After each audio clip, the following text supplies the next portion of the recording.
除了伫咧宜兰这台东出名的唱国米，这稻啊嘛去互风扫甲倒冷去。关山镇长是表示，若是照目前的农业保险，部分的农民根本就是摕无补贴，嘛希望中央会当来斗相共。本来是丰收的季节，不过结穗的切啊，煞受到强烈风台空雷的糟蹋。这个风台造成关山地区呢，农业损失非常严重。看我的倒手边这边呢，会当看到这切啊，互风规个吹甲拢倒去，即马是规个泡伫水内底。另外，这手边会当看到这切啊是互风吹甲拢落去。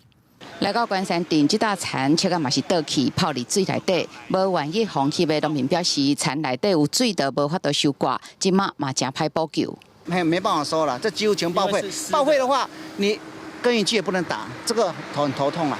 来关心的镇长表示，像安尼受灾的田，估计关山有500到1000公顷面积，有的可能全部废弃，有的可能损害3到5成。虽然目前农业部全面推动切的保险，但伊烦恼目前的认定标准是以全区的平均值来理赔，恐惊非常失真。要以台风前的来取代台风后的是非常失真啊！哈，既然是保险，就应该是做一个真实的保障。可是现在的抽样模式就变成是随机，随机就是拼运气了嘛。所以有可能受损，但得不到赔偿。有可能。那是关山地上的田嘛，受害明显。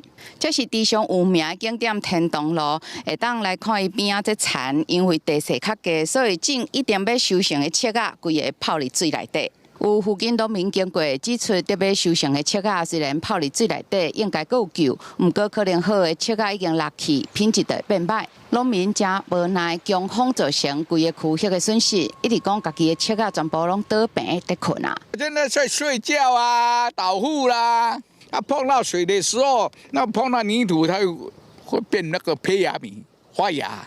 还有救吗？唉，要怎么说？